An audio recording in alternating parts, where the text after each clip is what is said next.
am sure if we exchange positions, if you are standing where I'm standing, you guys would have switched off the media. But us, we will not.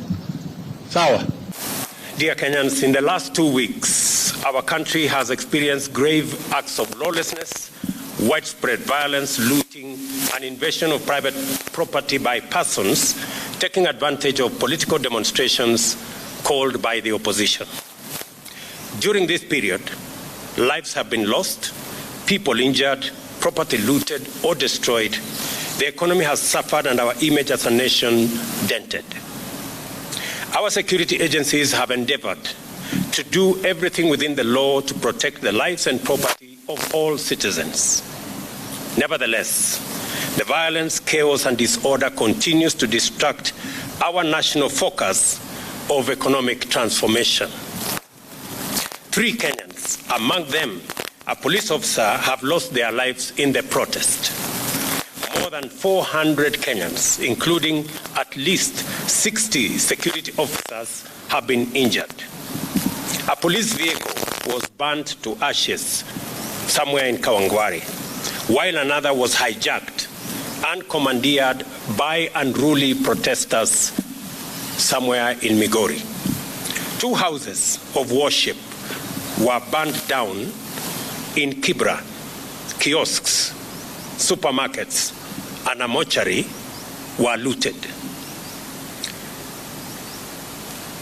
Fellow Kenyans, our country's image and history in the League of Modern Nations has been at stake in the last 2 weeks. The country's economy has been hit hard at a time when my administration is doing everything possible to salvage the economy from the deep hole where we found it. My administration has instituted solid measures and policies to attract investors and through their investment create opportunities for millions of our young people to realize their potential, amongst many of the other issues that we are doing as government. We cannot, ladies and gentlemen, we cannot allow these efforts to be derailed by acts of violence, chaos, and anarchy. We all have an obligation to respect the Constitution of Kenya. This also includes the respect of institutions established and created by the Constitution. Our country's electoral system and process is anchored on the principles of our Constitution. The Independent Electoral and Boundaries Commission conducted a free, fair, and transparent general election on the 9th of August 2022, a poll that was observed by different organizations, both local and international.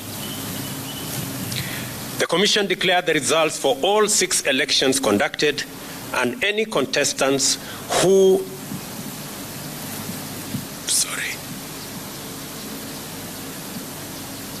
were aggrieved by the outcome had an opportunity to present their grievances to the country's judicial system for arbitration. The Supreme Court of Kenya had and determined with finality the 2022 presidential election dispute and ruled on the petitions that were filed by the aggrieved contestants and their supporters.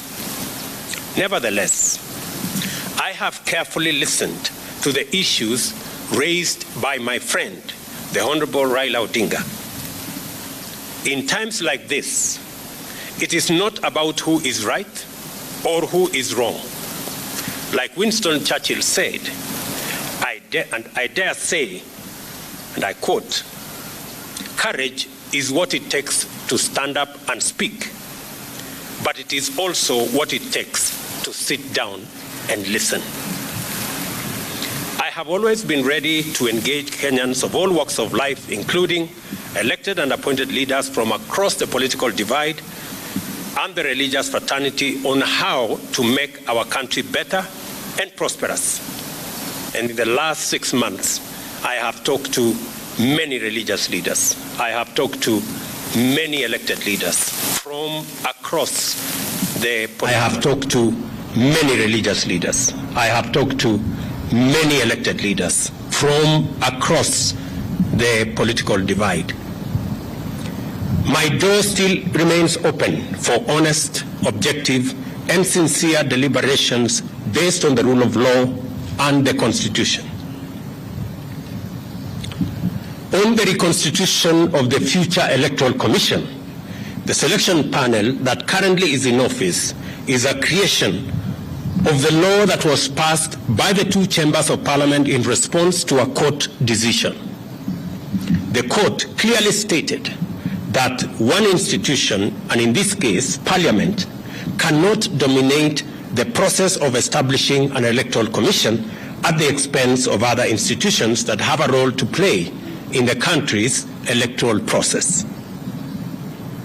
However, considering the matters raised by our friends in the opposition, I suggest a bipartisan engagement in Parliament on the reconstitution of the IEBC panel within the parameters of the law and the Constitution.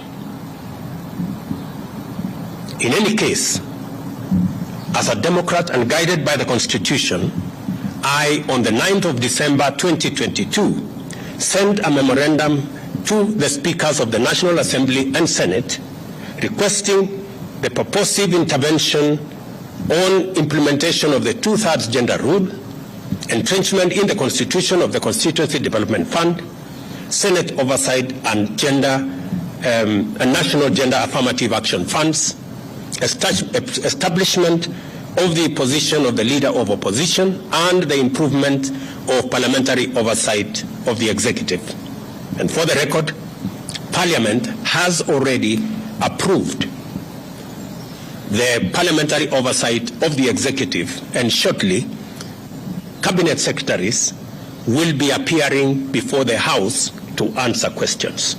The other items are still in Parliament. The IEBC selection panel and the future process of recruitment of its commissioners could as well be part of a conversation leading to constitutionally and legally binding proposals through a bipartisan parliamentary process. In other words, I am suggesting that the issues that have been raised by our friends on the matter of IEBC, my suggestion is that this matter can be handled in Parliament by a bipartisan parliamentary process so that we can agree on what it is they have an issue with, and we can adjust as is agreed and as necessary. And therefore, in these circumstances, and in view of the recent events that led to loss of life and destruction of property in the demonstrations that have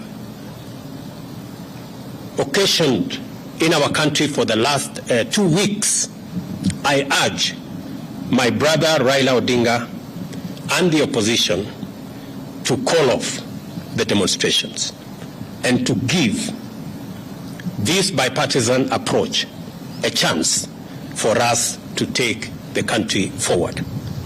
Meanwhile, I call on all Kenyans to remain peaceful and law-abiding, and I assure them that the government of Kenya will continue with its sacred duty of protecting their lives and their property, including their businesses. Thank you very much. Jina langu ni Joel Chacha kutoka runinga ya K24. Baadhi ya matakwa ya Azimio vile vile ni kuhusiana na gharama ya juu ya maisha. Je, Wakenya watarajie kupungua kwa bei ya bidhaa muhimu kufikia lini? Tuko na mpango kamili ambayo tunashughulikia gharama ya maisha. Kwa mara ya kwanza tumesajili wakulima milioni 5. Tuko na mbolea milioni 6. Saa hizi wakulima wetu wanashughulika na kupanda chakula kote katika taifa letu la Kenya. Juzi nilitangaza ya kwamba Tumeagiza chakula kutoka nje na itaanza kufika wiki hii. Tuhakikishe ya kwamba pale kutakapotokea pengo ya kukosekana kwa chakula kabla hatujapata ile chakula ambayo tunazalisha mashambani na wakulima wetu, tutakuwa na nafasi ya kutumia chakula ambayo tumeagiza kutoka nchi za nje. Tumeagiza mahindi, tumeagiza mchele, tumeagiza maharagwe, tumeagiza chakula ya aina nyingi ambazo tayari tulipatiana ilani kwa wakulima wetu kwamba kama kuna mkulima yeyote ambaye bado wako na chakula katika magala zao waziuze, kwa sababu kuanzia mwezi huu tutapata chakula kutoka nje ya nchi.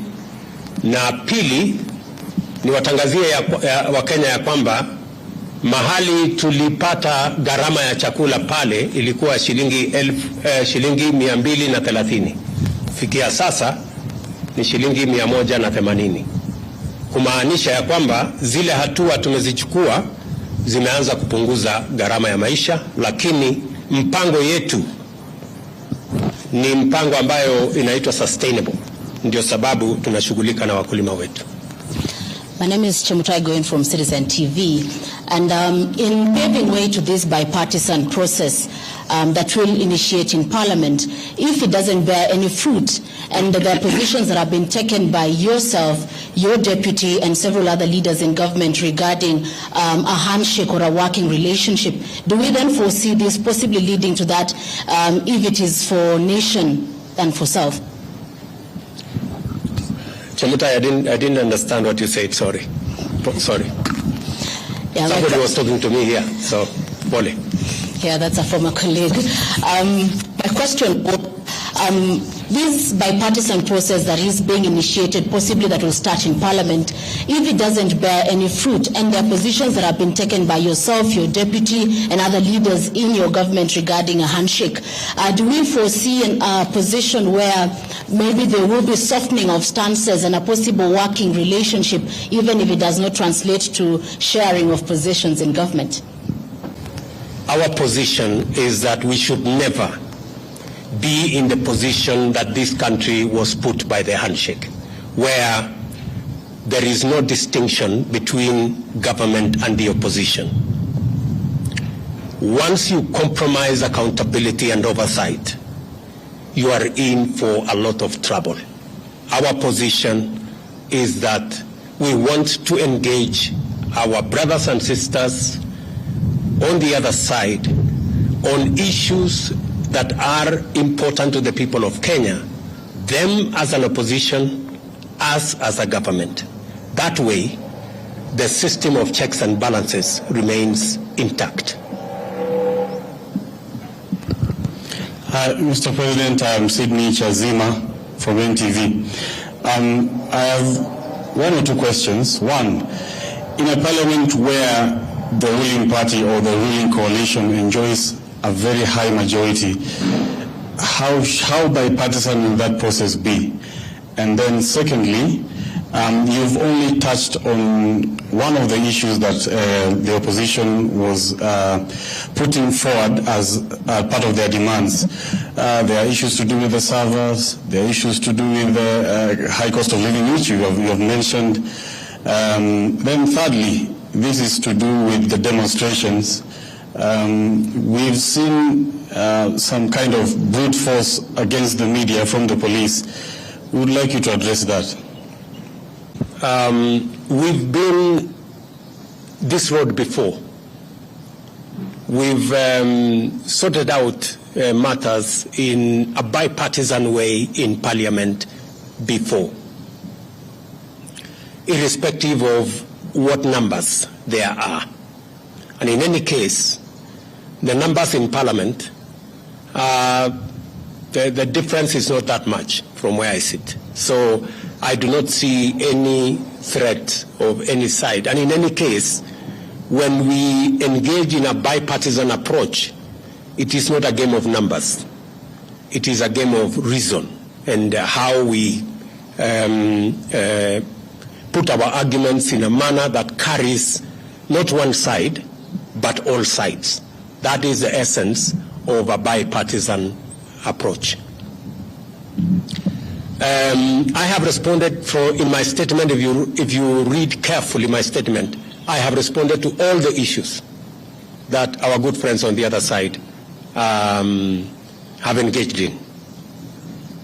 And finally, we are great believers in free media. And any engagement that puts the media in danger is not acceptable.